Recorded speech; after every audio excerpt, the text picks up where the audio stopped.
Presiden Jokowi mengundang begitu beberapa menteri terkait ke istana untuk membahas terkait harga dari di sektor alat kesehatan dan juga obat-obatan ini yang mana masih riskan sekali dengan produk-produk impor dan juga ke depannya sebetulnya perlu ada perbaikan di sektor tersebut. Bagaimana tanggapan Anda, Pak Kartono?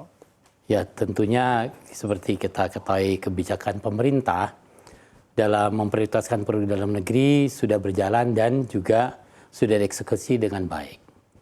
Namun demikian perlu kita sikapi bahwa produk dalam negeri sampai dengan saat ini masih banyak yang berteknologi kita menengah ke bawah, itu kita bisa produksi dalam negeri, sedangkan untuk teknologi tingkat tinggi kita masih import. Dan untuk produksi dalam negeri, khususnya yang raw materialnya ada di kita, khususnya terbuat dari bahan karet, kita bisa sangat bersaing. Dan juga kita bahkan sudah bisa ekspor.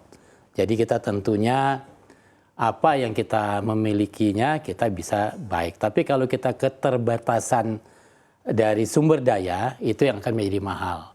Contohnya bahan dari stainless steel dan lain-lain itu mengakibatkan kita tidak mampu bersaing. Apalagi saat ini untuk biaya masuk yang harus ditanggung oleh pengusaha adalah sangat bervariasi. Antara 5-25%, ditambah lagi PPN 11%, dan juga PPh 2,5%. Tentu itu sangat memberatkan dan juga harga kita menjadi mahal adanya. Dan hal ini ditambah lagi dengan biaya lain seperti juga custom clearance, warehousing, tracking, sehingga banyak add cost yang dihadapi selain harga HPP dan raw material itu sendiri. Tentunya seperti kalau kita ketahui, kalau raw material tersedia di depan mata, biayanya jadi sangat murah. Seperti di negara yang lain, tentunya mereka sangat bisa bersaing. Sedangkan kalau kita masih harus import. Dan dari anggota kita sendiri sudah berusaha juga untuk menekan biaya dengan cara efisiensi produk. Jadi made by order. Atau reevaluasi jalur distribusi dan mencari distributor yang memiliki peran stokis di daerah agar jalur distribusi menjadi efektif dan efisien. Karena akan ada ketersediaan di daerah sampai daerah terpencil. Karena anggota kami, Gakestap, kita sampai dengan 0 km. Berarti kita import sampai diterima masyarakat seperti di Papua, sampai di Pegunungan Bintang, itu juga banyak dari anggota kami. Dan tentu itu juga high cost juga ke sananya. Dan kami sebagai pelaku usaha Alkes berkomitmen untuk tidak pernah berkompromi dengan penurunan kualitas produk karena terkait dengan pasien safety. Sehingga industri Alkes bukan industri yang mudah berpindah dari satu supplier ke supplier yang lainnya, dan karena harga murah, karena sangat high regulated dan terkait dengan mutu dan kualitas produk. Harapan kami sebetulnya adalah tidak bisa menekan biaya Alkes hanya dari sisi produksi saja. Pemerintah sudah saatnya mengambil peran untuk mengupayakan ekosistem industri hulu sampai industri raw material dan industri untuk ada di Indonesia. Jadi kita harapkan bahan-bahan baku itu juga dan produksi antaranya ada di Indonesia. Dengan ketersediaan raw material di lokal, hal itu akan menjadi signifikan dapat menekan biaya harga pokok produksi Alkes. Demikian. Oke, baik Pak Kartono, kita ketahui bersama begitu ya, di mana rantai pasok global juga sempat rusak saat pandemi COVID-19 menyerang seluruh negara di bumi ini begitu. Dan kalau kita perhatikan juga beberapa sektor ternyata masih rusak supply chain-nya. Anda memang sektor kesehatan dan juga turunannya begitu di sini juga masih banyak menggantungkan diri pada impor. Apakah dengan kondisi rusaknya supply chain begitu di berbagai sektor ini tidak turut mempengaruhi di ketersediaan dari barang-barang kesehatan maupun obat-obatan di tanah air kita, Pak Kartono? Ya, tentunya itu juga kita harus berupaya ketersediaan raw material di tempat kita, dan juga kita harapkan juga regulasi-regulasi tadi saya sampaikan agar bisa diperingan. Khusus untuk Alkes kita harapkan bisa ke 0%. Jadi jangan ada lagi biaya masuk, tidak ada lagi PPN karena itu sangat mempengaruhi, dan juga pengenaan double pajak baik daripada saat kita import maupun pada saat kita penjualan.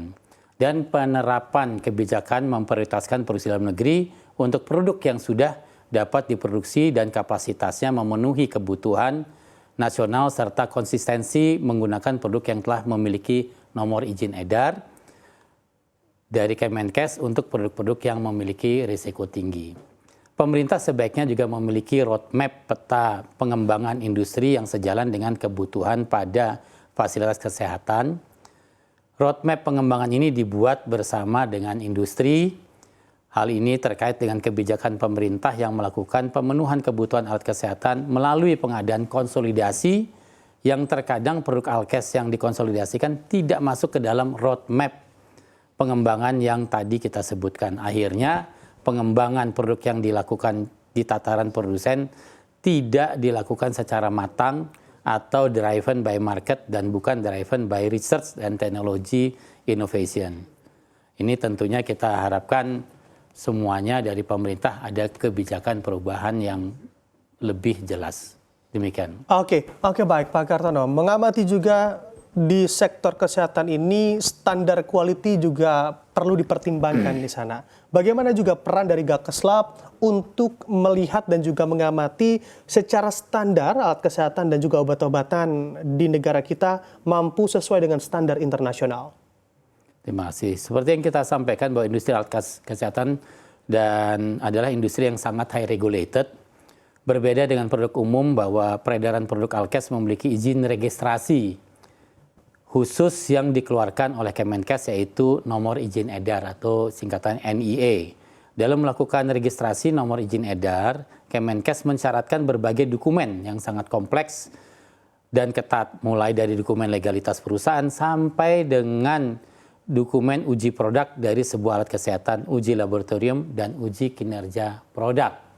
Standar internasional digunakan dalam persyaratan ini adalah ISO 9001 untuk manajemen mutu, ISO 13485 untuk produsen alat kesehatan, lalu untuk uji kelistrikan produk diminta IEC 60601 dan IEC 60602.